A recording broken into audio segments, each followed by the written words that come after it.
오늘 우리가 읽었던 창세기의 말씀 속에 뱀이 말을 하고 선악과라고 하는 열매, 우리 알지도 못하는 열매가 나오고 이런 얘기의 구성을 보고 창세기를 읽어가다 이건 하나의 설화다 또는 신화다 또는 이솝 우화에 나오는 이야기다, 이런 장르 속에서 이 말씀을 읽어가려는 경향이 없잖아 있습니다.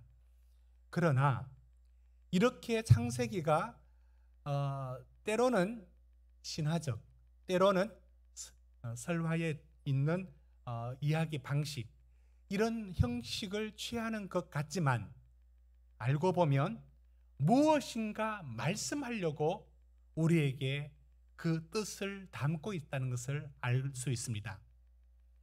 여러분, 창세기를 하나님이 태초에 천지를 창조하셨습니다, 이렇게 막 누가 중계를 하듯이 빛이 있으라 하시니 여러분 정말 빛이 생겼습니다, 박수, 이런 식으로 누가 태초에 감히 하나님의 창조를 중계하듯 기록을 했다, 이런 일은 없습니다. 이런 일은 있을 수가 없고, 창세기의 이 말씀도 언제 주어졌느냐면 이스라엘 백성들의 가졌던 질문에서 하나님이 주신, 모세를 통해서 주신 말씀인 겁니다.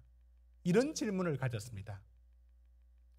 왜 저들은 태양도 섬기고 바다도 섬기는데 우리는 왜 그들을 섬기면 잘못이죠?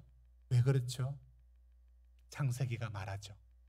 태초에 하나님이 천지를 창조하시느라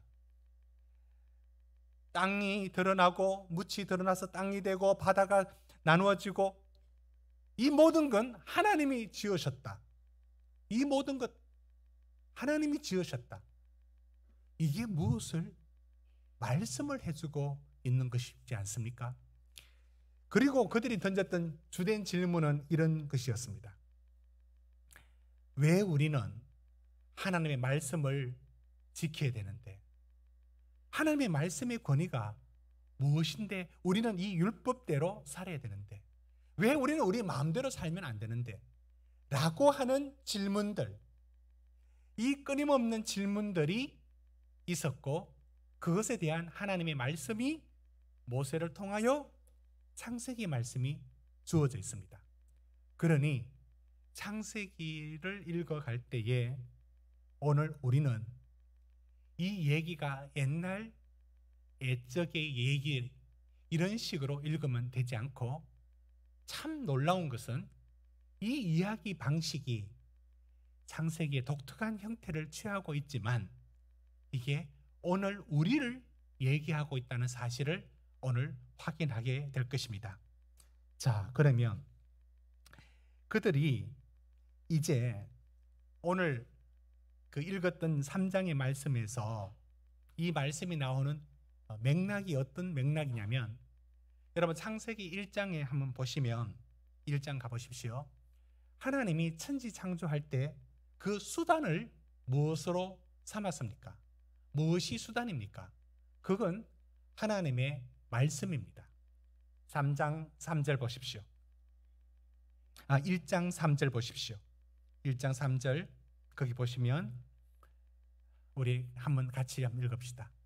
시작.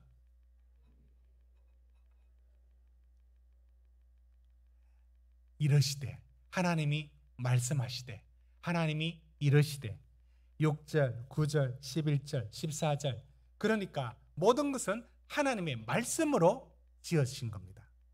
그 수단이 하나님 말씀이었어요.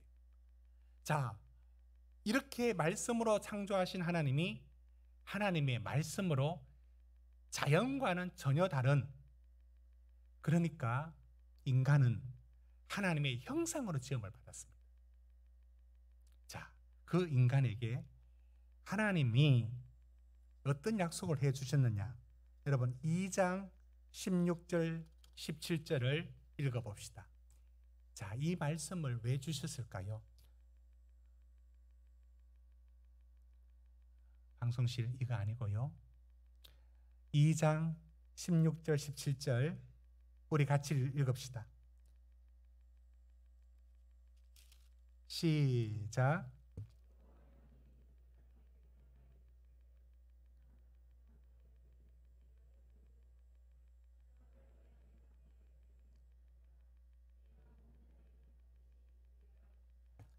지금 이 말씀을 주셨던 겁니다. 여러분, 이 말씀은 어떤 뜻에서 주셨느냐면 하나님이 되시고요, 인간은 인간입니다. 인간은 하나님이 되어서도 안 되고 될 수도 없고 하나님의 자리에 갈 수 없습니다. 이 동산에 있는 모든 걸 자유롭게 마음껏 임의대로 먹을 수 있다. 그러나 선악을 알게 하는 나무의 열매, 왜 선악을 알게 하는 나무의 열매일까요? 선악을 알게 하는 것은, 선과 악의 기준은 오직 하나님이신데 선악을 알게 하는 나무의 열매를 먹지 말라. 여러분, 나중에 이 창세기를 이솝 우화식으로 읽어서 이렇게 말하죠. 하나님 참 그러시다. 그거 따먹지, 다 먹고 싶은데, 먹지 말라면 먹고 싶은데 그거 하나 따먹었다고 이렇게 인간을 대대로 이렇게 죄로 묶어 두시고 참 너무하신다. 이런 식으로 읽어가는 분이 있습니다. 제가 어린 시절에 저희 마을에 그 집 마당이 굉장히 넓었는데 그 집 마당에 배나무가 그 담을 넘어서 요렇게 넘어왔는데, 그 배나무가 밭에서 심은 것처럼 밑에서부터 이렇게 키운 게 아니라 잘 관리를 못해서 그런지 쑥 자라서 위에 열매가 조금 열리는 그런 배나무였습니다. 그런데 다 따버렸는지 몇 개 없고 한 개가 담 넘어서 있어서 괜히 눈이 갔어요. 그냥 저거는 누가 따먹으라고 있는 것처럼 그렇게 골목 이렇게 담을 넘어서 길가에 속 나와 있는 거예요. 그래서 그 눈에 보면 저 따먹으라고 있는 것처럼 보였어요. 저는 못 땄는데 그걸 동네 형이, 그것도 학교 가는 길에 그걸 땄습니다. 그런데 그거 하나 땄는데, 물론 따면 안 되지만 그때 정서로 그렇게 야단칠 건 아닌데 그걸 갖고 얼마나 야단을 치는지, 그 배 하나 먹고 사람 잡는다 이 정도로 막 그렇게 호통을 치는 걸 들었습니다. 제가 어린 시절에 이 창세기의 말씀들을 이렇게 들을 때에 그 호통치는 그 어르신 생각이 이 하나님이 야단치는 모습하고 오버랩되는 느낌이 들었는데, 여러분, 하나님이 그걸 따먹지 말라는 걸 왜 따먹게, 또 왜 따먹지 말라고 하실까? 더 따먹고 싶은데 또 그거 먹었다고 그렇게 또 뭐가 그렇게 야단을 칠까? 이런 식으로 창세기를 이해합니다. 그러면 오늘 말씀을 잘 이해하면 그게 왜 그 뜻이 아닌가? 자, 선악을 알게 하는 나무 열매를 먹으라는 이 뜻이 상징적 깊은 뜻을 갖고 있습니다. 하나님의 영역에 오지 마라. 임의로 모든 자유를 누릴 수 있는 것. 여러분, 하나님의 형상으로 인간이 지음받았지 않습니까? 그래서 우리에게는 자유의지를 주었어요. 이게 하나님 편에서는 굉장히 위험한 도전, 그러니까 위험한 선물입니다. 왜 위험하냐면 자유의지는 내가 하나님을 섬길 수도 있고 안 섬길 수도 있습니다. 하나님 꼭 경배하라 그거 없습니다. 내가 마음이 있으면 경배하는 거고요, 없으면 못하는 겁니다. 이런 선택과 의지가, 자유의지가 우리에게 주어져 있습니다. 인간에게만 하나님의 형상에 이것이 주어져 있습니다. 자, 이것을 잘 쓰면은 자발적으로 하나님을 찬양하니 그 찬양이 온전한 찬양이 됩니다. 맞습니다. 그러나 거기 깨어지면 어떻게 될까요? 바로 이겁니다. 하나님께서 선악을 알게 하는 나무 열매, 하나님의 성까지 오지 마라. 인간은 절대로 하나님이 아니다. 하나님 말씀에 순종하는 관계 안에 살아라. 이것이 이 짧은 얘기 속에 함축된 하나님의 뜻인 겁니다. 자, 그러면 이 말씀이 어떻게 어겨지는가? 이게 3장의 얘기인데, 어떻게 하나님과의 관계, 하나님의 말씀이 인간에게 들어올 때에 무슨 일이 일어났길래 거기에 그 말씀이 왜곡되고 거부되고 파악되는가? 이 과정들이 바로 3장에서 다뤄지고 있습니다.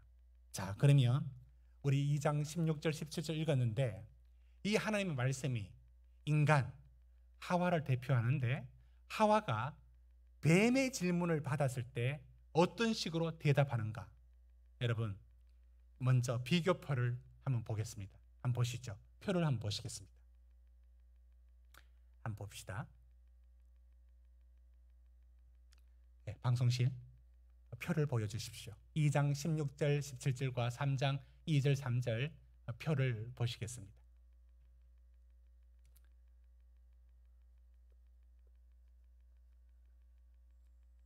네, 1부 때 표로 만들었던 거 그대로 보여주십시오.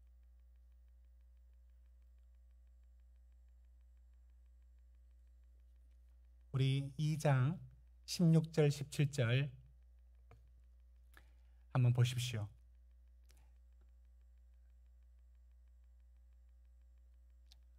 방송실에서 준비된 대로 그냥 보여주십시오. 있는 대로.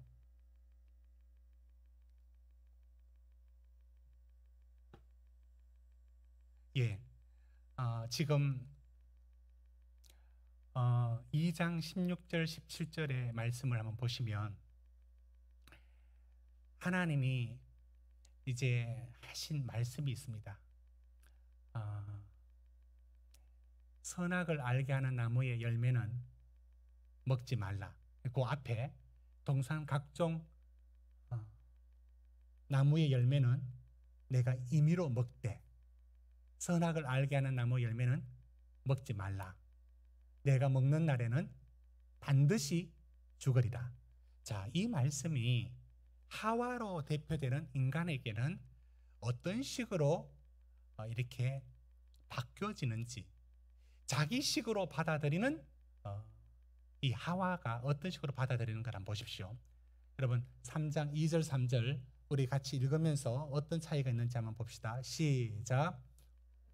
뱀에게 말하되 동산 나무의 열매는 우리가 먹을 수, 하나님의 말씀에 너희는 만지지도 말라, 너희가 죽을까 하노라. 여러분, 여기서 뭘 보고 있느냐면, 지금 하와가 뭔가 추가를 하고 있습니다. 만지지도 말라라는 추가. 도대체 그 마음에 뭐가 흔들림이 있었길래 또 이런 엉뚱한 강조를 하고 있을까요? 그런가 하면 이렇게 말씀하고 있죠. 그것을 하나님이 자유롭게 임의로 먹어도 되는 이 부분들에 대하여는 좀 간단히 넘어갑니다. 하나님이 마음껏 임의대로 먹을 수 있는 부분들은 그것에 대해서 간단히 넘어갑니다. 그런가 하면 마지막에 정령 또는 반드시 죽으리라, 이 말씀이 하와에게 와서는 뭐라고 되어 있느냐면 죽을까 하노라. 물론 이 번역이 죽을까 말까 이게 아니라 죽을까 하노라, 죽는다 이 얘기입니다. 그러나 이상하게도 강조되어야 될 것은 다른 데 강조되고 반드시 죽으리라는 것은 흐릿하게 약해집니다. 여기에 틈이 발생했습니다. 하나님의 주신 약속이 인간에게 그대로 들어오지 않고 뭔가 들어갔습니다. 왜 그런가 하면 이 앞에 뱀이 이런 질문을 던졌죠. 여러분 3장 1절 한번 보십시오. 3장 1절 3장 1절 보시면 이렇게 되어 있습니다. 여러분 1절 같이 읽읍시다. 시작. 그런데 뱀은 여호와 하나님,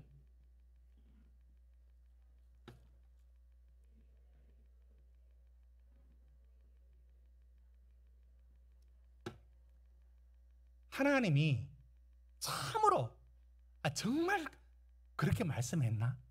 이런 이 뱀으로 상징된 사단, 이 영적인 또 하나의 세계, 이 존재가 던지는 질문이 뭐냐면, 정말 하나님이 그러시느냐?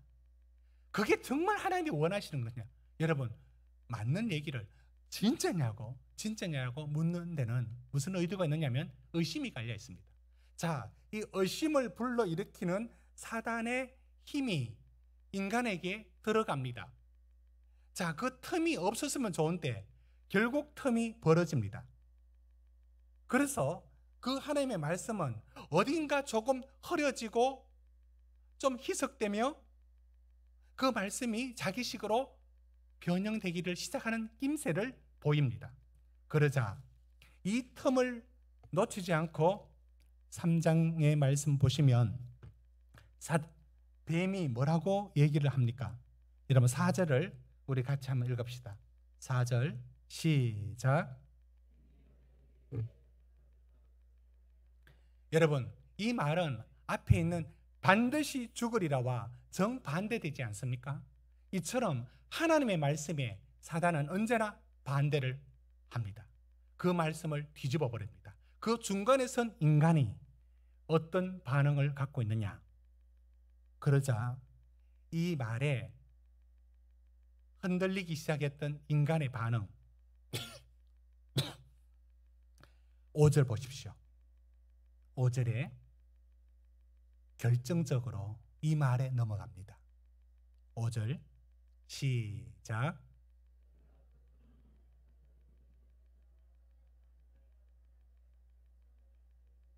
바로 이 말씀, 이 말, 하나님과 같이 된다. 여러분, 하나님의 형상으로 만들어졌고 하나님과 교제할 수 있는 독특한 위치에 존엄한 인간을 만드신 하나님. 그런데 다른 어떤 피조물도 이렇게 하나님께 도전할 수는 없습니다. 그런데 우리에게 형상으로 주셨고 하나님 형상으로 만드시고 우리에게 자유의지를 주신 하나님, 이걸 동원하여 하나님을 찬양하고 경배해야 되는 우리들이 그거를 이렇게 변형됩니다. 이 형상으로 만들어진 능력과 소통할 수 있는 능력과 이 자유의지가 어디로 가느냐? 하나님과 같이 된다. 여러분, 이게 교만 아닙니까? 이 말을 바꾸면 하나님, 당신이 주인이 아니고 내가 주인입니다. 이게 바로 그 5절이 담고 있는 뜻입니다. 인간, 나는 하나님같이 될 수 있다. 여기에 유혹되었기에 여기 유혹된 증거가 어디 있느냐? 다음 6절 보십시오.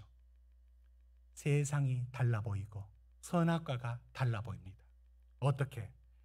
참 먹음직스럽고 참 보암직하고 지혜롭게 할 만큼 탐스러워지게 됩니다. 왜 그게 그렇게 보이기 시작합니까? 유혹이 넘어간 것입니다. 이것이 바로 하나님을 떠나는 과정, 그 떠나는 과정을 보여주고 있는 것입니다. 그러자 이 하나님을 떠났던 인간의 반응은 어떤 식으로 나타납니까? 여러분 7절 보십시오. 이게 성적인 어떤 게 아니에요. 그런데 부끄러움이란 게 왔습니다. 이건 관계가 끼어졌을 때 오는 수치심. 그렇죠? 그런가 하면 8절 보십시오. 아이들이 엄마에게 잘못하면 숨습니다. 안 보이는 데 갑니다. 하나님 앞에 죄지어도 숨습니다. 다양하게 숨죠. 현대인들은 다양하게 숨습니다. 분주한 삶으로 숨고 세상이 그렇다라고 숨고 아무튼 숨습니다. 더 나아가 10절 한번 보실까요? 10절에 보십시오. 하나님을 떠났을 때 어떻게 되느냐? 두려움이 밀려옵니다. 부끄러움, 숨는 것, 하나님의 얼굴을 피하는 것, 두려움, 이것은 지금 우리에게도 여전히 남아있는 한 흔적인 것처럼 창세기는 우리에게 말씀해 주고 있습니다. 인간이 하나님을 떠났을 때에 어떻게 이런 식으로 떠났다 라는 것을 보여줍니다. 다시 돌아갑니다. 하나님 왜 이 계명을 주셨느냐? 이 말씀은 우리는 하나님의 말씀의 관계 안에서 살아야 되고 하나님을 말씀에 순종하며 살아야 되고 우리는 신이 아니고 우리는 하나님이 아니다. 이 관계 속에서 에덴, 그 물이 4개의 강이 흐르고 아름다운 보화가 있는 그 에덴은 하나님의 교제, 하나님의 임재, 그 은혜 안에 살았던 삶을 보여주는 것인데요. 그것이 왜 깨어졌는지 이게 바로 창세기가 설명해 주고 있습니다. 이럴 때 인간은 어떤 반응을 보이느냐? 11절 보십시오. 그것은 자신의 방식으로 자신의 죄를 가려보려고 합니다. 그게 뭐로 표현되어 있느냐면 무화과로 치마를 만들었다 라는 방식으로 무언가 가리려고 하고 있었습니다. 그러나 성경은 참 어떻게 이 얘기가 갑자기 나오는지 무언가 뜻하고 있다는 게 분명한 얘기입니다. 여러분, 이 말씀이 어디로 가느냐면 이 말씀이 결국은 12절로 가면은 죄는 변명을 낳습니다. 12절을 우리 같이 한번 읽어봅니다. 시작.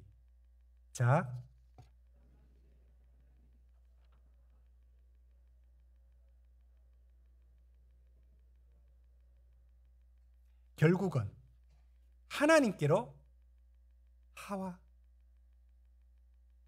당신이 주신 여자 당신이 그랬다. 여러분, 죄는 언제나 책임을 전가합니다. 이런 식의 인간의 반응들이 끊임없이 죄를 가리려고 하고 이렇게 돌아갑니다. 여기서 하나님이 이렇게 말씀하죠. 여러분 3장 끝에 한번 보십시오. 20절 21절 보시면 하나님이 그들에게 가죽옷을 입힙니다.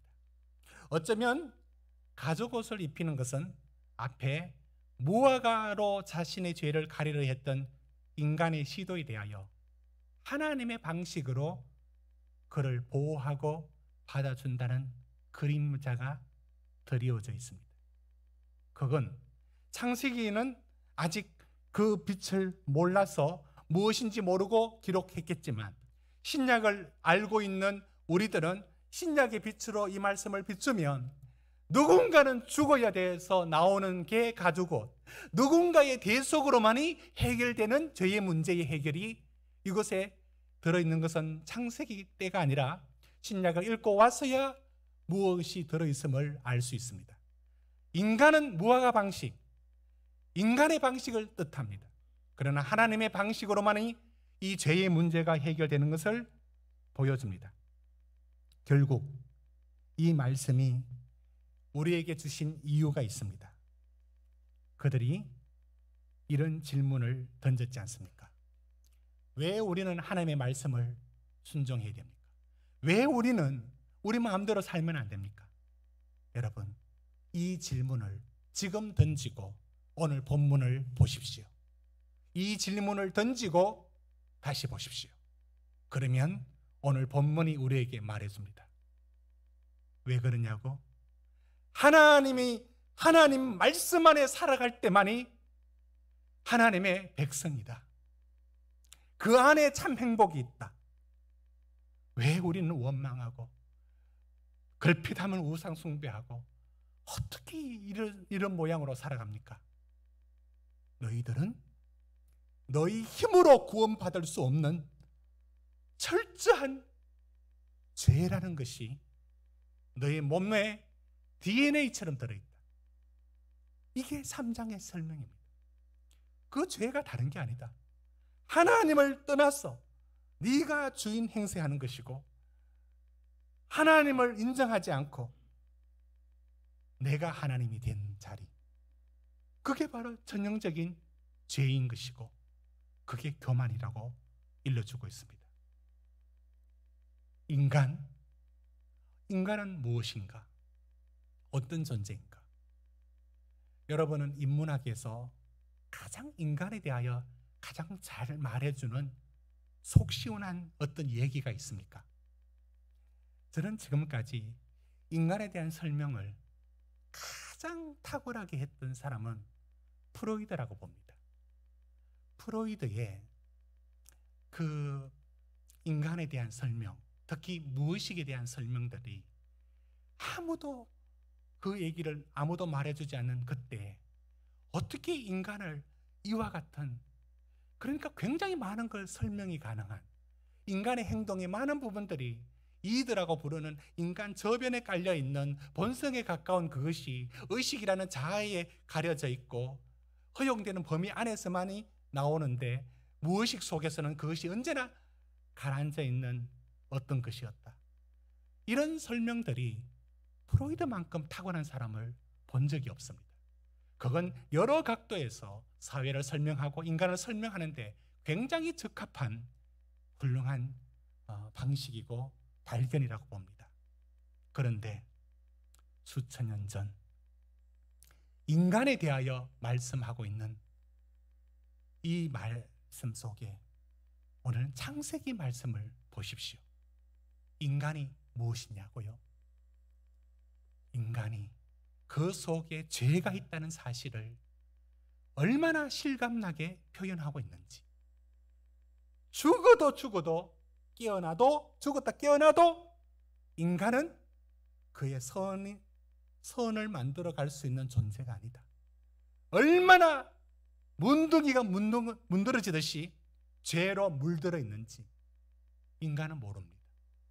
그러나 성경은 현미경을 갖다 대어서 우리에게 보여줍니다. 보이지 않니? 이거 나 옛날 얘기하는 게 아니다. 이게 지금 너 속에 있지 않느냐고. 너 속에 지금도 있는 그 죄가 여기서 와 있다는 사실을 설명해 주고 있습니다.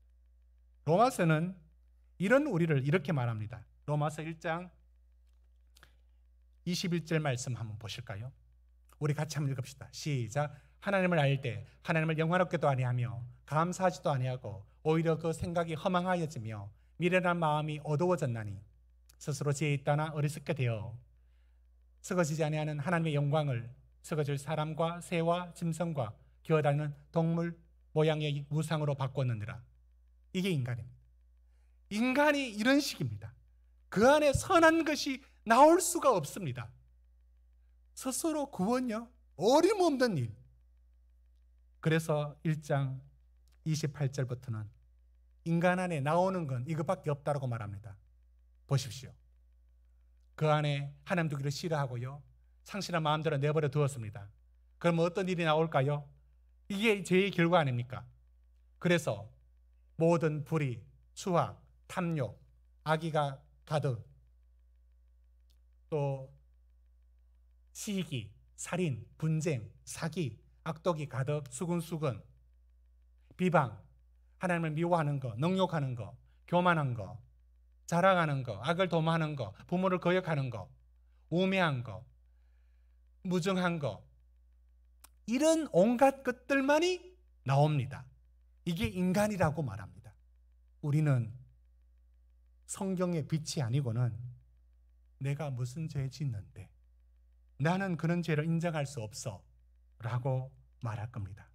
그러나 성경은 우리에게 말해주고 있습니다. 인간이 어떤 존재인지. 그래서 죽음도 죄로 말미암아 죽음이 왔다. 여러분, 그래서 성경이 말하고 있는 게 뭡니까?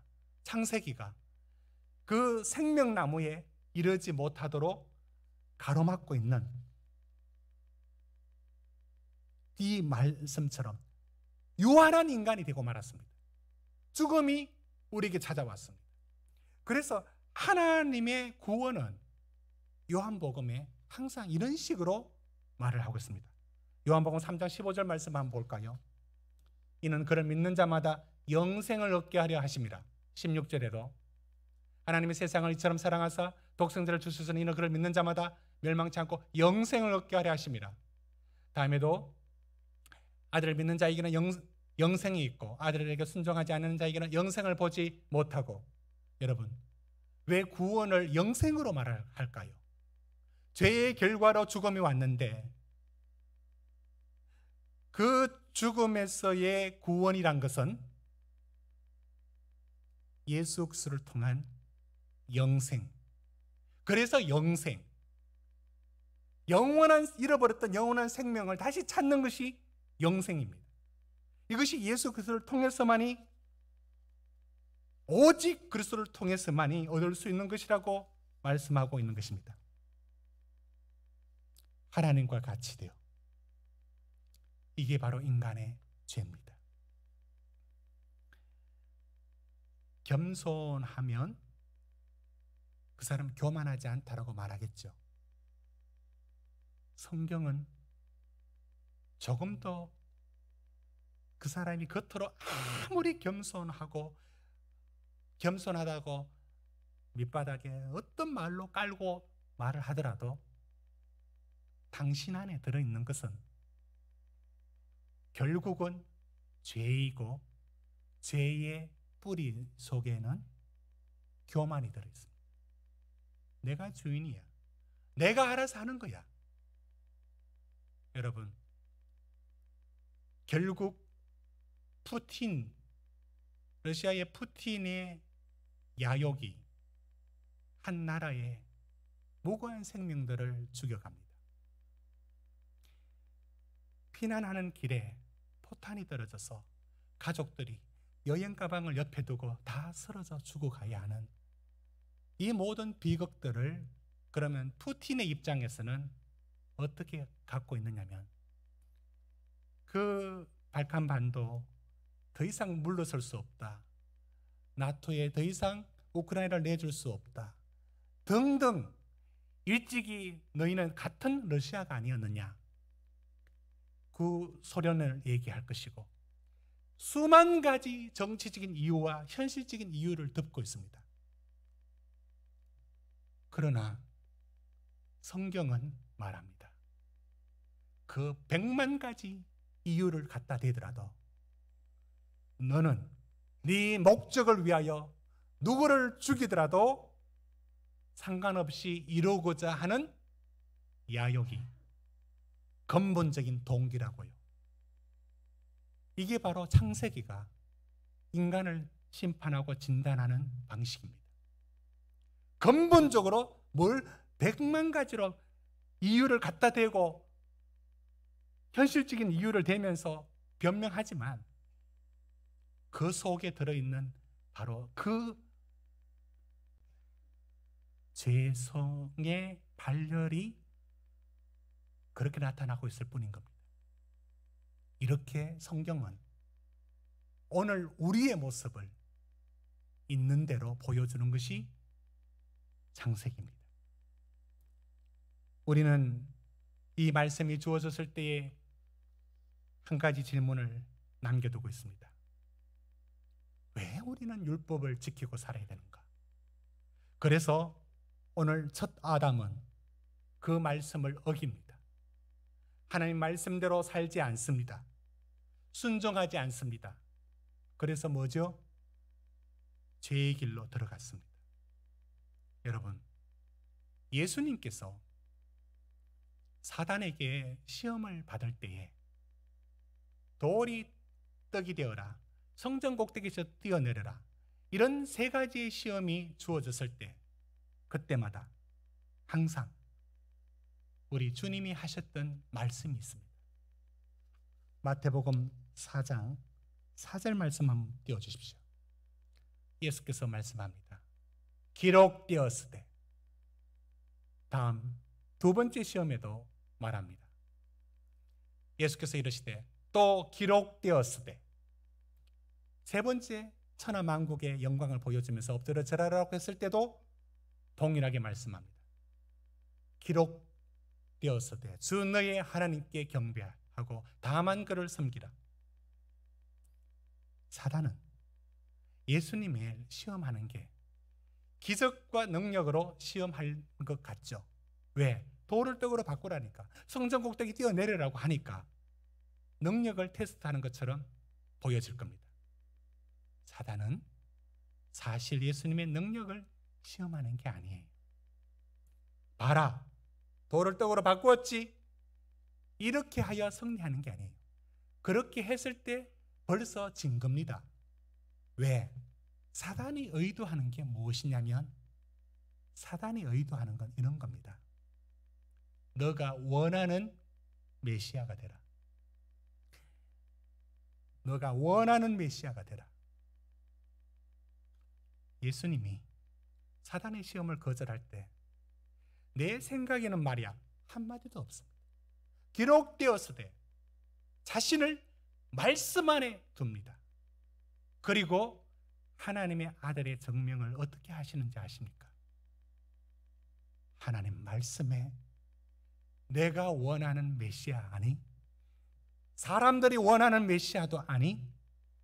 하나님 당신이 말씀하는 대로 여러분 여기에 자신을 순종으로 말씀의 순종으로 하나님의 아들됨을 증명하여 사단을 물리칩니다. 첫 아담하고 둘째 아담이신 예수 그리스도가 어떻게 대조되는지 아시겠습니까? 창세기는 말합니다. 인간의 죄가 어떻게 들어왔는지, 그 말씀을 어기고 살아가는 그 생활들에 대하여 말하고 있습니다. 그에 대하여 성경이 말해줍니다. 하나님 말씀 안에 살아가라. 하나님 말씀에 순종하는 그 길만이 참된 복의 길이다. 이것이 창세기 방식으로 오늘 우리에게 말씀합니다. 그러니 여러분 창세기를 읽어서 옛날 옛적에 재밌는 얘기 하나 읽은 것으로 보면 안 됩니다. 얼마나 놀라운 말씀인지, 지금 내 안에 들어있는 어떤 죄가 있는지 이만큼 선명하게 보여주는 어떤 책을 보셨나요? 우리가 어떻게 하나님 앞에 살아야만 참된 복이 있는지, 왜 순종해야 되는지를 이렇게 선명하게 보여주는 말씀이 있던가요? 창세기는 오늘 바로 우리 눈앞에 하나님이 우리에게 들려주는 얘기인 것입니다. 기도하시겠습니다.